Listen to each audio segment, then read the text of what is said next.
19 ғасырдағы музыка өнері жайлы не білесің? Қандай музыкалық аспаптар болды? 19 ғасырда өмір сүрген ақындар туралы не білесің? Сұрақтарға жауап берейік. 19 ғасырдағы музыка өнері жайлы не білесің? Музыка өнері қазақ халқында ертеден бар. Қазақ өнерпаздары сан алуан музыкалық аспаптарды игеріп, тамаша ән шығарған, күй тартып, жыр толғаған. Қандай музыкалық аспаптар бар? Халық тұрмысында 50-ге жуық музыкалық аспап бар. Атап айтсақ, домбыра, сыбызғы, дауылпаз, аса таяқ, қобыз, жетіген, шаңқобыз, даңғыра, тағы басқалар. 19 ғасырда өмір сүрген ақындар туралы не білесің? Қазақ даласынан шыққан әншілер мен күйшілер халық арасында көп жүріп, елдің мұңын мұңдап, жоғын жоқтаған. Қарапайым халықтың арман тілектермен мақсат мүдделерін тереңірек түсініп, оларды әндер мен күйлеріне қосу арқылы халыққа жеткізген. Олар қарапайым халық пен хан сұлтандардың арасында дәнекер болған. Қазақтар ел аралаған әншілерден әр елде болып жатқан жаңалықтан хабардар болып отырған. 19 ғасырда өмір сүріп, қазақ даласын сазына бөлеген Құрманғазы, Тәттімбет, Дәулеткерей, Біржансал, Ақан Сері, Жаяу Мұса, Ықылас сияқты ұлы өнерпаздардың шығармашылығынан сол кезеңнің ән күй өнері туралы білеміз. 19 ғасыр қазақ ән өнерінің алтын ғасыры болды. Қазақтың ән өнерінің ерекше дамыған мекені Көкшетау, Баянауыл, Қарқаралы сияқты табиғаты көркем, қасиетті жерлер. Күй өнері орындау мәнерімен орындаушылық дәстүрінің сан алуандығымен ерекшеленеді. Күйлер төкпе және шертпе болып екіге бөлінеді. Қазақта Боғда Қараұлы, Құрманғазы, Тәттімбет, Дәулеткерей, Қазанғап, Ықылас сынды атақты күйшілер болған. Мысалы, төкпе күйдің шебері Құрманғазы Сағырбайұлын күй атасы деп те атаған. Оның Ақбай, Ақсақ киік, түрмеден қашқан, Сарыарқа, Кішкентай, тағы басқа күйлері мұра ретінде бізге жеткен. Құрманғазының Сарыарқа күйі тыңдаушының қиялын ұлан байтақ далаға жетелейді. Дина, Сүгірәлі, Шора сынды атақты күйшілер Құрманғазыны ұстаз санап, дарынына бас иген. Тәттімбет Сарыарқа жеріне шертпе күйдің тамаша үлгісін таратқан күйші.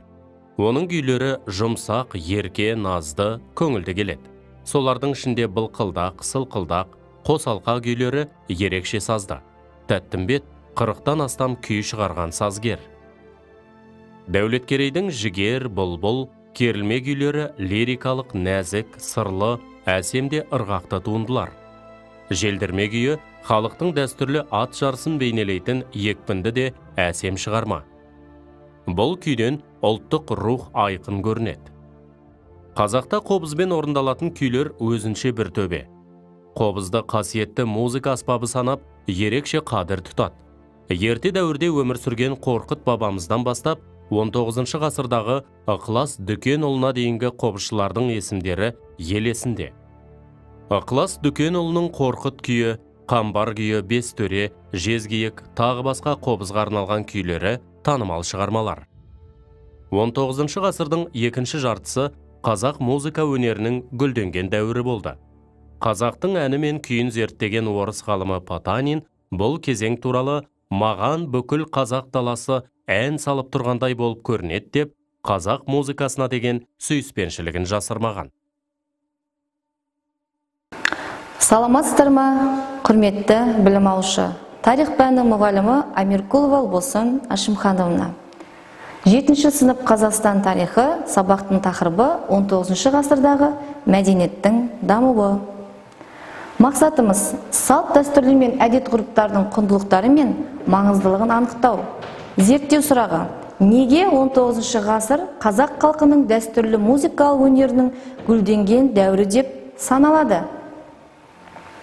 Бағалау критерийлері: 19 ғасырда қазақ халқының қандай әдет ғұрыптары мен салт дәстүрлерінің болғанын және бүгінге дейін сақталғанын анықтайды.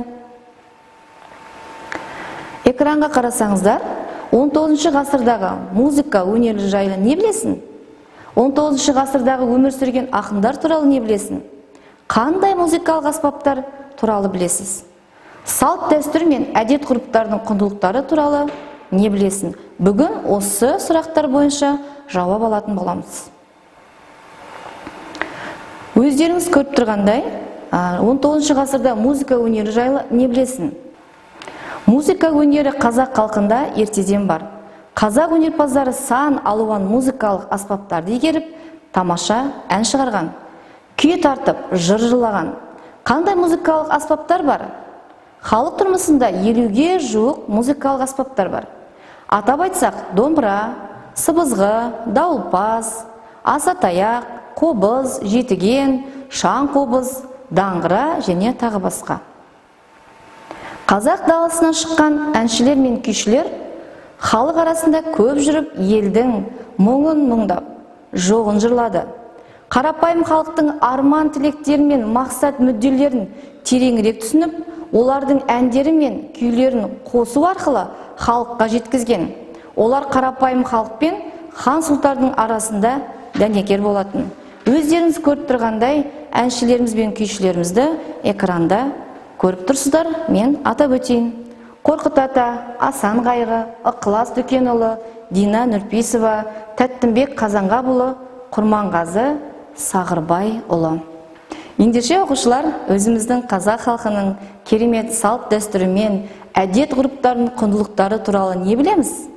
Сол бойынша танысып өтейік. Экранда өздеріңіз көріп тұрғандай, бесікке салу, тұсаукесер, шашу, беташар, бата беру, ерулік, осы суреттер туралы біз не білеміз? Бесікке салу. Нәрестені ең алғаш бесікке бөлеу рәсімі болып саналады. Бесікке саларға шақырылған ауыл үйдің әйелдері шашуын жол жоралғысына алып келеді. Тұсаукесер. Сәби қас тұрғаннан кейін тез жүріп кетсін деген тілекпен жасалады. Шашу. Тұсау кескенде, сүндетке отырғызылғанда, келін түскенде тату тәтті болсын деген ниетпен шашуға кәмпит қосылған. Беташар. Жаңа түскен келіннің бетін ашып, көпшілікке таныстыру. Бата беру. Сөз қасиеті мен қадірін жете түсінген қазақ бата беруге, бата алуға аса мән берген. Ерулік. Жаңадан көшіп келген тұрғынға бұрыннан отырған көршілері қонағасы берген. Ендеше оқушылар, қазақ халқының әдет ғұрыптардың құндылықтары туралы не білесің?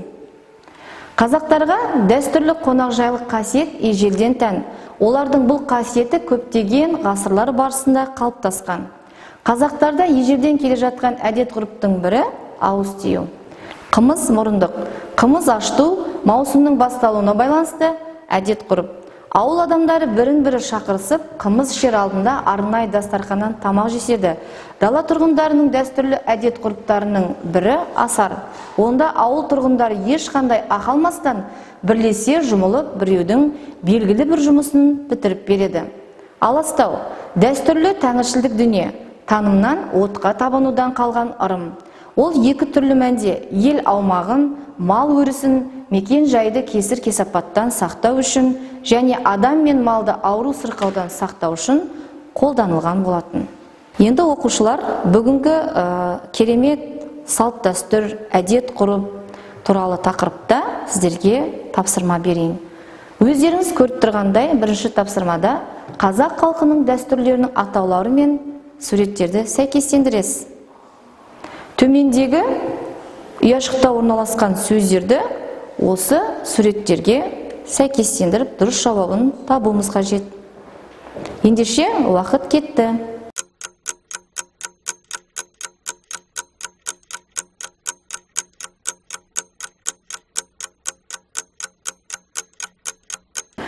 Дұрыс жауапты сәйкестендіріп көрейік. Қазақ халқының дәстүрлерінің атаулары мен суреттерін сәйкестендіруде біз дұрыс жауапты табалдық па?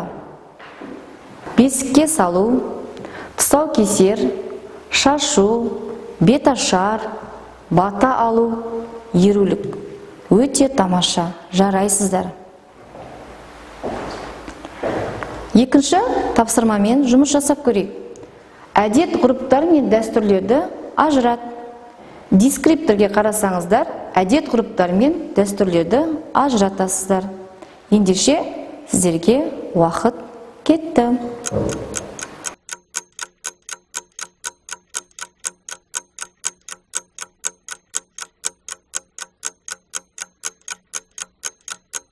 Екінші тапсырма бойынша біздің дұрыс жауабымыз шынында да нақты болды ма? Онда көрелік. Әдет ғұрыпқа мыналар жатады: тұсаукесер, асар, қымыз мұрындық, ас беру, ауыз тию, аластау. Дұрыс. Дәстүрлерге жатады: наурыз, ата-баба рухына табыну, қыз ұзату, шашу, наурыз көже, көкпар. Өте тамаша, жарайсыздар оқушылар. Сонымен оқушылар, бүгін қазақ халқының салт дәстүрі мен әдет ғұрыптары туралы сабақта қорытындай келе, мен сіздерге оюлардың түсін ұсынғым келіп отыр. Жасыл түсті ойды таңдасаңыздар, сабақты жақсы түсінгеніңіз. Сары түсті оюды таңдасаңыз, ортасында сабақты түсіндім, кейбір тапсырмалар қиындық тудырды. Қызыл түсті оюды таңдасаңыз, сабақты толық түсіне алмадым, тапсырмаларды толық орындамадым. Ендеше оқушылар, сабақ аяқталды. Сау болыңыздар. Назарларыңызға рахмет.